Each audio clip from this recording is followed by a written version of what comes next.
Okay, so what you're looking at here is the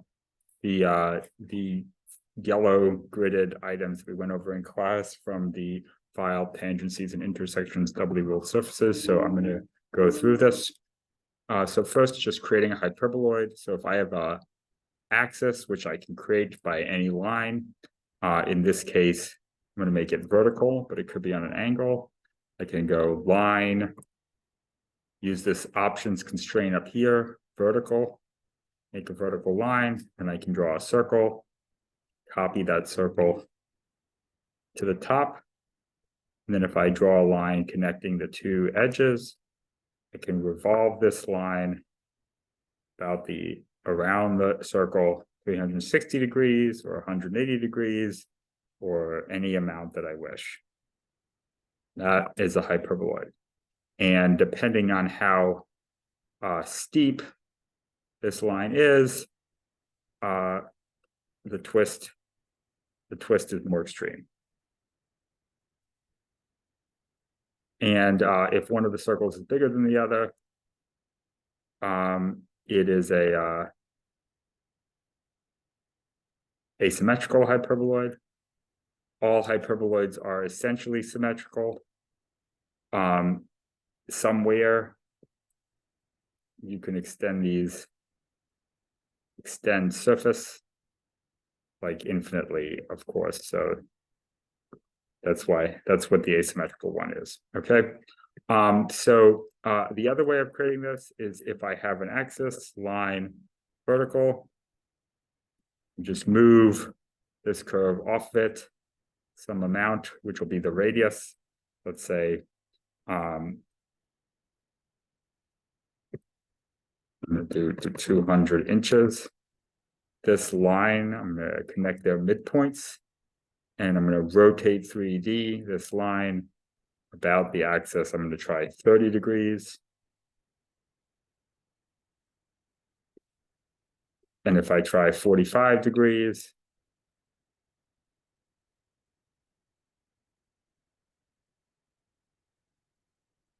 get a very extreme one.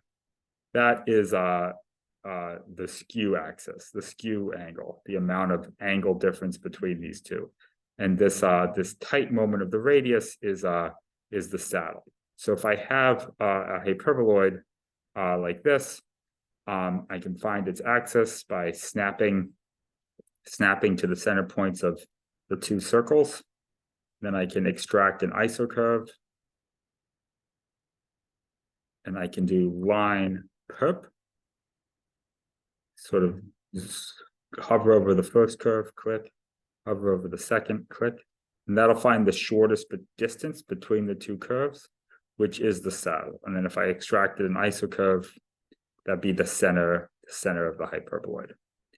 Okay, so that's how you make them. Then once I have one, there's this isocurve here, and I went over in another video on panelization.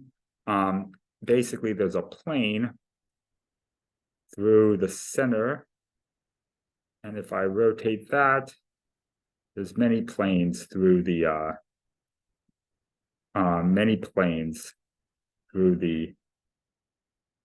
axis. And if I take an isocurve like that, and I mirror it about any one of those planes, I get an opposite isocurve that's also in the surface. So I can mirror it about any point and any 2 points on the axis, and those 3 points define a plane that is through the axis, and the curve that is mirrored about that plane defines the same surface as the other curve. Those are the two opposite isocurves in the surface. Typically, when you extract isocurves, you can extract one direction and extract the other. But with hyperboloids, the other direction that Reiner uses to define it is these circles. So if these are the directrixes or the parallel circles. So if you want the other straight line isocurves that are in the hyperboloid, because it's a doubly ruled surface, you have to do this funny mirroring thing to get them. Okay, so and then once you have them, you could trim the hyperboloid with these isocurves. With any isocurves, you can trim it with both of those, or you could also trim it with the opposite ones in any way that you see fit, like that. And any of the things that we do based on one isocurve could also be based on the other. Okay, so with hypars, this is a hypar, a twisted surface, a hyperbolic paraboloid. You can make it using a surf point command. And if you have one already, and you extend one edge, extend curve, go curve, extend curve by line, curve, extend curve by line. This is just more of the same surface. But if you turn on the points, you make a surface that shares one edge. We used to call this a terminal one. Okay, so you can make these like that. You can turn on the points, and then you can move the points to create these twisted surfaces, and then to make their tangents, you can extend curve by line. Those are the tangents. Then you can put another surface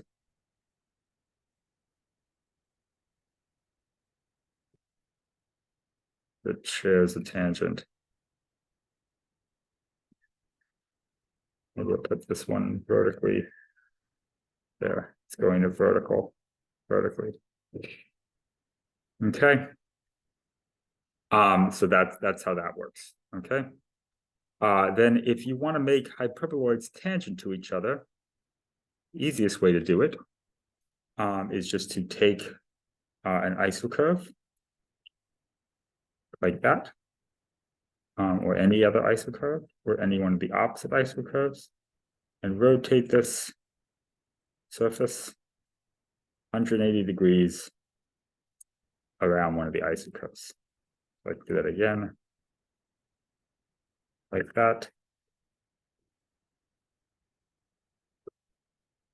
That makes a tangent series, and could then go in here and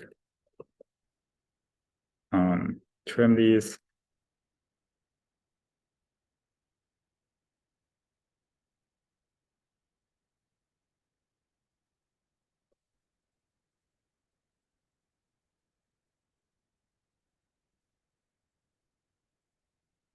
With the isocurves and get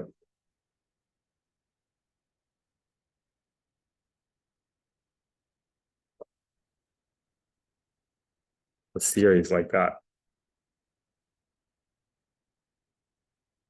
Okay, that's how that works. By the way, if I have these two, and I cap them, I make one of them bigger so that they're no longer tangent.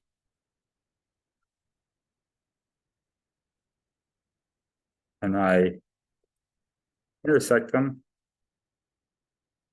That's going to produce something very, very, very different. I could explode this. Take one side of this. Two. Okay. So there's that. Now back to remember we talked about with cones. If you were to extend, you were to take a normal to the cone at a local point along the cone, you could use that to make another cone that it was tangent in that moment. So you can do the same thing with hyperboloids, except in that case, they're going to be twisty. It's like a twisty cone. So what I can do is I can find an isocurve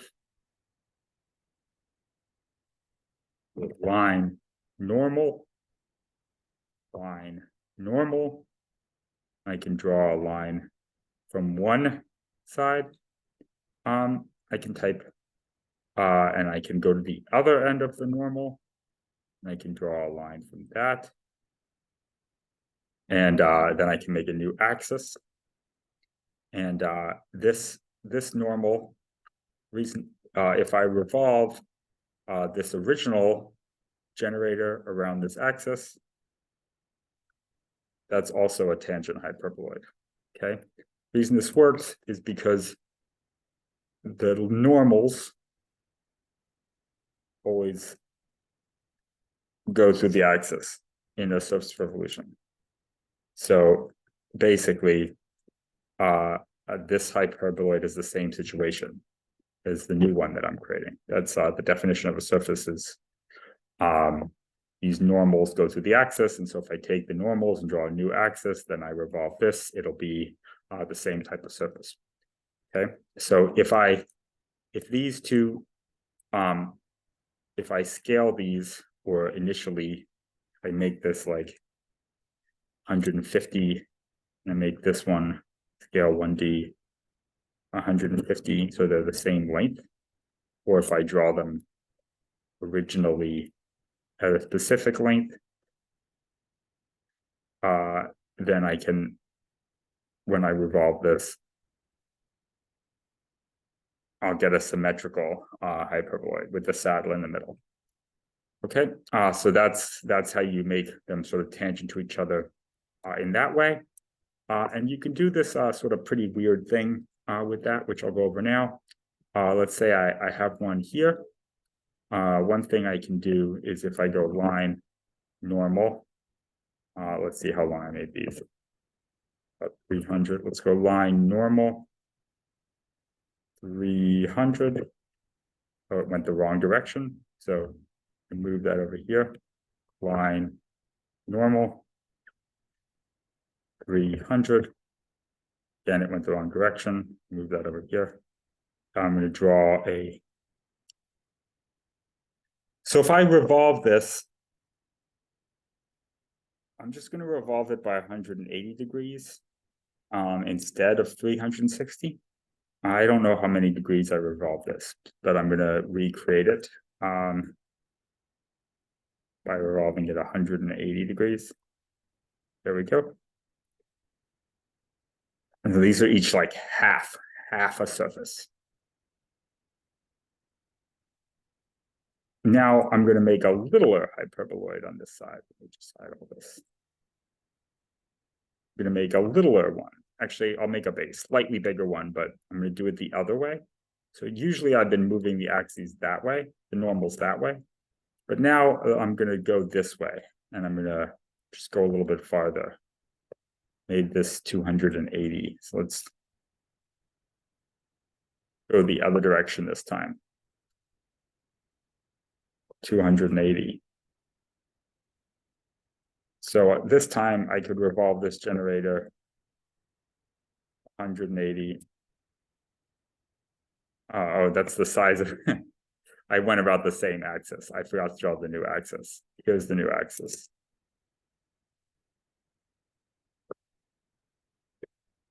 That's 180, so I got to do negative 180. There we go. So I can also attach them not only outwardly but inwardly. Let me show you that on a pure one. If I went line normal in, and then I extract the isocode and go line. This one was, let's do 190. Go this way, 190. There it is. I can also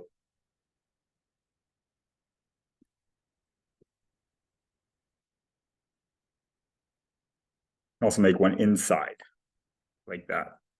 Okay, so that's sort of what I did over here, although I didn't make them a line. So now this only works, by the way, if these are 180, but I can actually draw those two lines connect their midpoints.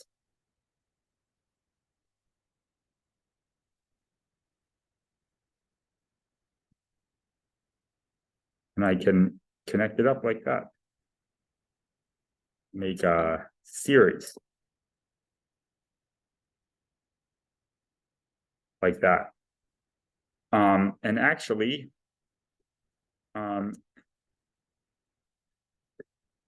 if I had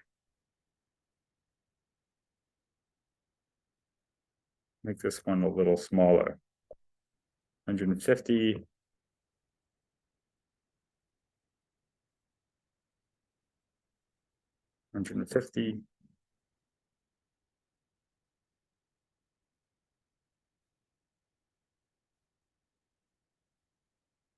Now there's a little gap there. And let's make this one 100. Let's do 250.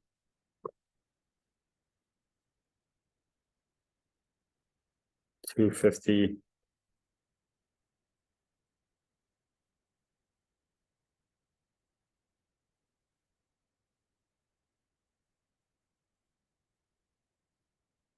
Oh, that was bigger. I'll make this one, I make it littler.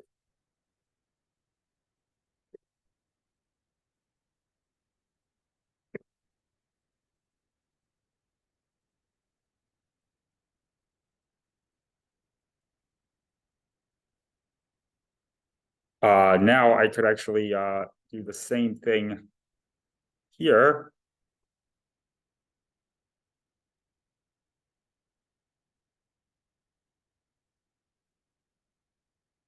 Draw those axes.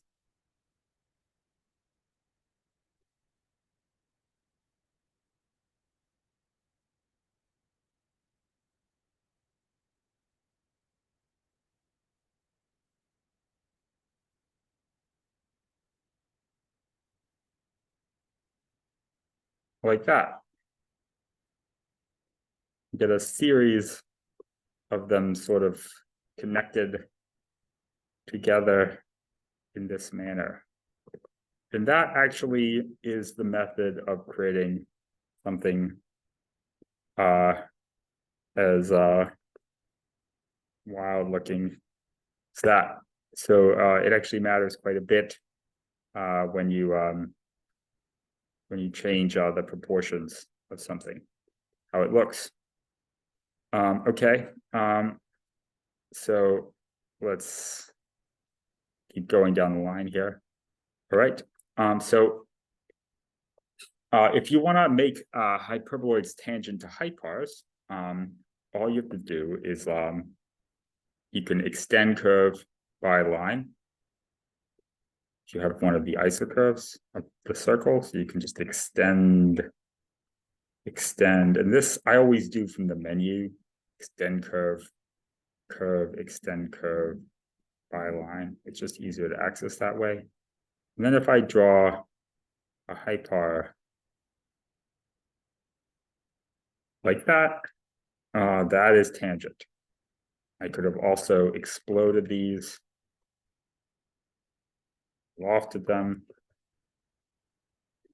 and it would be tangent. Like when I loft, I have to loft with the straight sections command. And then it'll be, I could also move these points, move them like that. And then I could draw a normal here.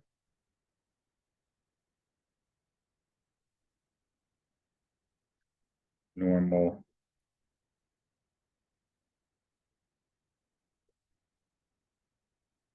Normal.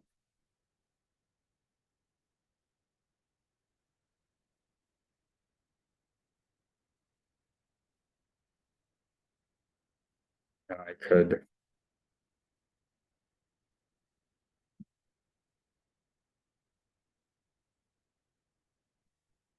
create another one that's tangent to the hyper that way again as well. Okay. So the other thing that works here though is if I if I trim this in a different place,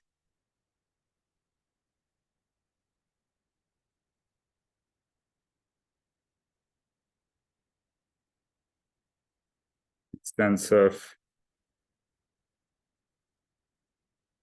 I of course get different tangents, but also I could take an isocurve, find the centers, mirror this about a plane, split it, and then I could take a center isocurve, and I can extend that, and extend that, and extend that, and then I get this sort of splitting tangent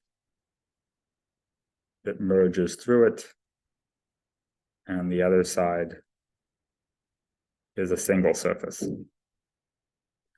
Or if I had done that like that, if I had done it the other way, where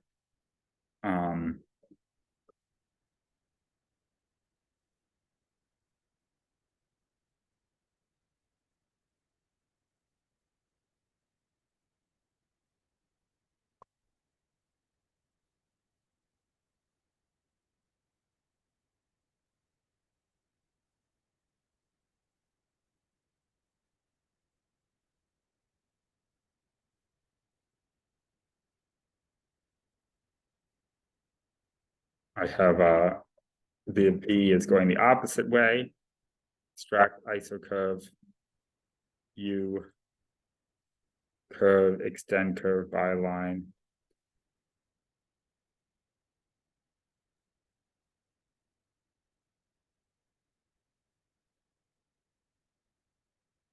Now it'll be fanning the opposite way. Okay, so that's that. You can make these sort of things like this. Now these hypars are only sort of tangent in the plane of the cut, in the plane of the parallel circle. But if I keep ending them, they will lose their tangency. So if I extend this curve that way, and I extend this one that way,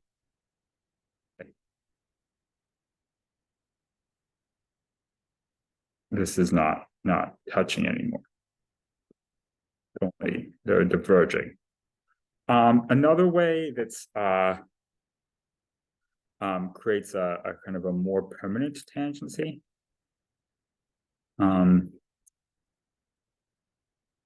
Between the surfaces.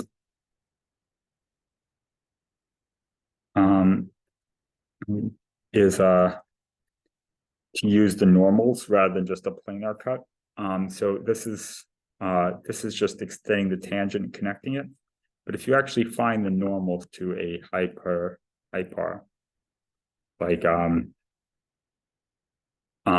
this, I have a hypar here. I need two crossing isocurves. So I'm just going to extract an isocurve. And I'm going to change the direction, extract isocurve, direction V.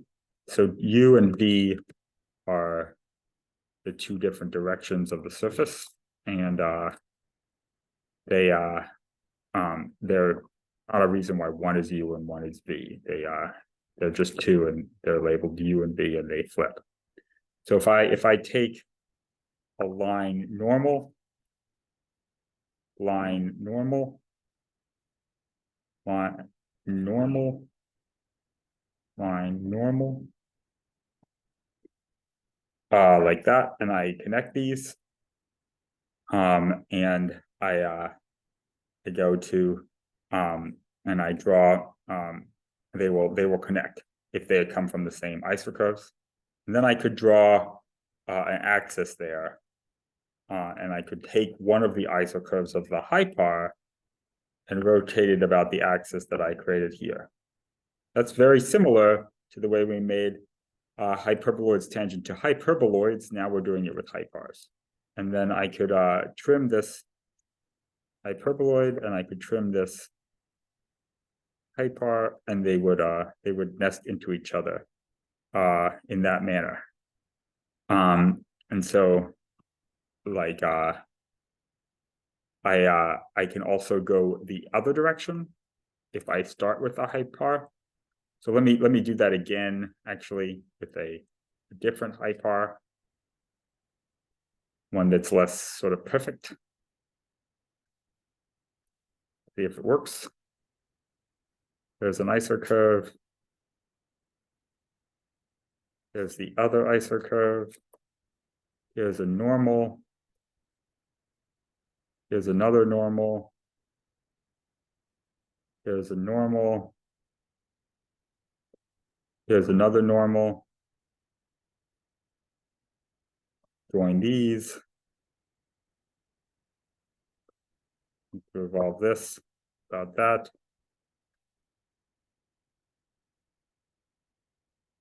There we go. Okay. So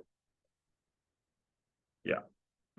So now that's a little bit, that's tangent in a more exact way than the other one, which is just planarly tangent.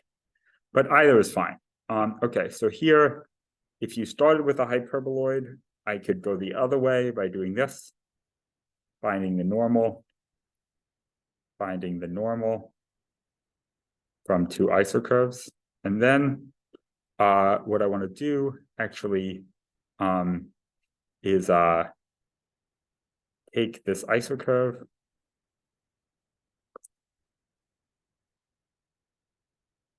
Now, before, what I was doing was just going line tangent, taking a tangent from first point.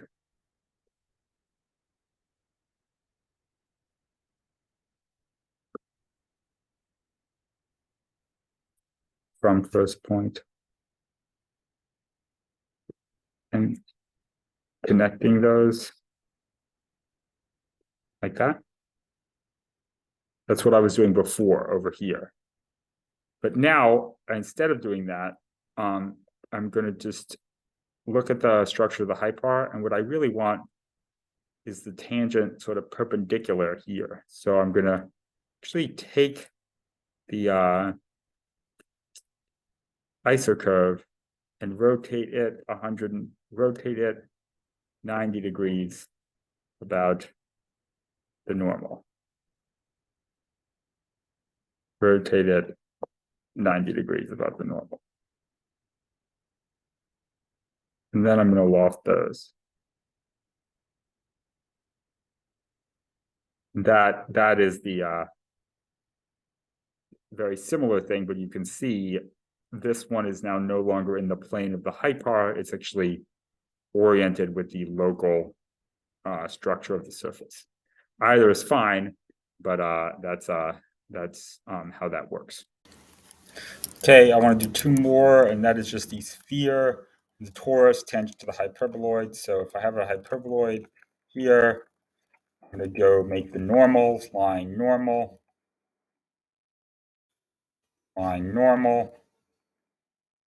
any 2 points along a circle. If I make a sphere from that intersection to that point, it is tangent. Look at that. And likewise, if I extend this normal out, well, let's do it somewhere in the middle. If I extend this normal, if I draw a ring, I take a normal from that ring, and I extend it out, and I do a circle 2.1, 2, and then this is horizontal, so I've got to make it vertical in this sort of local plane right there. So what I'm going to do is sort of rotate this around the normal by 90 degrees, and then I'm going to draw the axis of the hyperboloid. I'm going to revolve this circle around the hyperboloid by 360. I'm going to get a torus. If I go in here and I trim the hyperboloid by that line. And I trim the torus by the same line. Get this sort of umbrella continuity. And then actually I can build on this. So I could take an isocurve from the torus,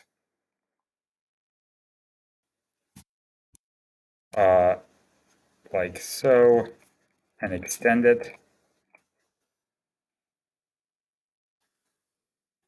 And I can keep going. I can make anything that would have been tangent to a torus now tangent to this torus. There's a cylinder or a cone, like a lampshade.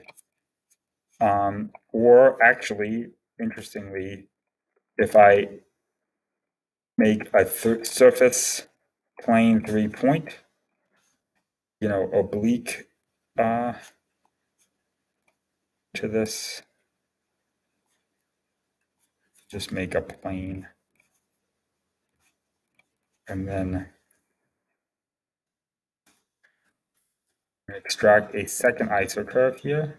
So I have two right next to each other. I'm going to make a plane 3-point, 1-point, 2-point, some other point. Extend this and extend it and extend it. Intersect that. Take a tangent to the torus that's some sort of a funny angle. Then I'll revolve that. And that is another hyperboloid.